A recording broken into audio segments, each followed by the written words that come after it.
Now, today we'll be talking about this furosemide, torsemide, or very commonly Ditor or Lasix, which are extremely commonly used, especially in ICU. Now, these are from high sealing diuretic group, means they have excellent property of increasing the urinary output. How do they do that? They act on loop of Henle in the kidney's nephron, and they simply increase the natriuresis. It means that they will simply increase sodium excretion. So automatically with the sodium excretion, you do excrete lot of water or you do remove lot of water. So automatically from the blood vessels, from the blood, the quantity of the water is removed. That is how they cause diuresis. So as the blood volume, as the blood is almost completely made up of water, as we keep on reducing water from this blood, automatically the pressure of the blood may definitely reduce. So the blood pressure may definitely extremely fall. But that totally depends on how much diuresis we are giving. Now, why they are called the high selling diuretic? Because more is the dosage of the drug, more is the urine output produced. So, if you are giving only 5 milligram of Lasix, then you may have around 50 ml or 60 ml of urine output. If you increase it to 10 milligram, 20 milligram, 30 milligram, 40 milligram, then the urinary output may become like 100, 200, 300 ml per hour also. So the volume of urine output produced totally depends on the dosage of the furosemide or torsemide which is used. The other thing is the furosemide and in torsemide is much more potent than this furosemide.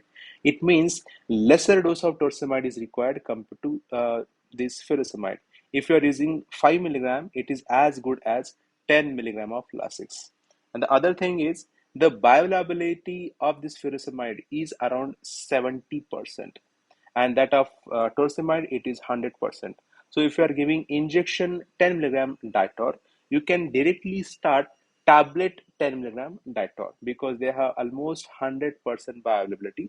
Whereas for furosemide, if the patient is getting suppose 20 milligram of IV Lasix, and if you want to switch to oral Lasix, you'll have to give around 40 milligram of tablet Lasix to have almost the similar effect. So the fall in BP is entirely, it depends on reduction of plasma volume and the cardiac output. Now, these are not primarily antihypertensive drugs. Okay, these are not the first drug of choice for hypertension because we have so many other drugs like telmisartan, olmesartan, cilnidipine, amlodipine, or other drugs. But these are mainly used for those patients who have chronic renal failure where their output is less, because in them the hydrochlorothiazide, the chlorothalidone won't be effective. So the furosemide, torsemide can be definitely required at higher dose compared to normal people, because in these patients also after a certain period this furosemide or torsemide may not be effective to cause urine output or to maintain the urine output.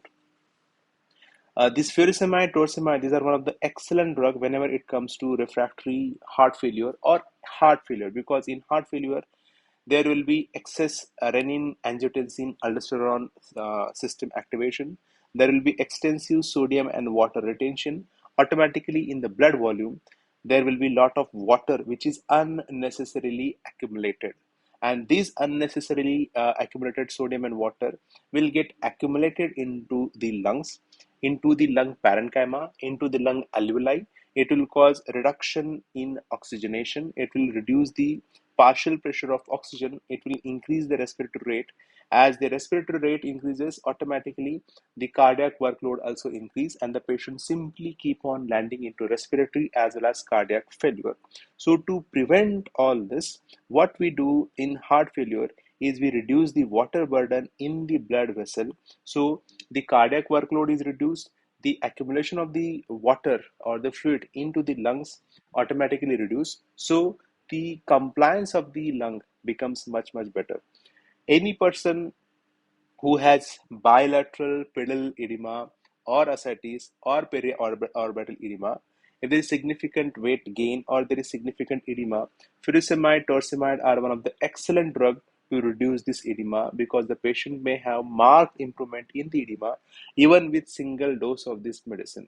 Over a period of 3 to 5 days, this edema, which is especially bilateral pedal or ascites or periorbital, will simply disappear. But after that, they definitely have to remain on sodium and water compliant diet. Anyone who has cramps, shortness of breath, tachypnea, as I just explained, because there will be excess of water into the lungs because heart is not pumping, heart failure is there. So heart will not pump blood forward. So automatically there will be increased left ventricular pressure. So it will automatically increase the left atrial pressure. It will automatically increase the pulmonary venous pressure. So it will automatically increase the pressures which are there in the pulmonary capillaries, pulmonary venules, and the water will seep out from the blood into the interstitium, into the lung parenchyma. It will reduce the compliance, the elasticity of the lung, and the patient will have cramps, shortness of breath, and tachypnea. So, fluid overload, pulmonary edema, shortness of breath, hypoxemia, edema, these are all one of the very important indications of furosemide or torsemide uh, for the fast relief of edema and shortness of breath. The problem with this Lasix or torsemide is they increase sodium excretion, so automatically they can cause hyponatremia.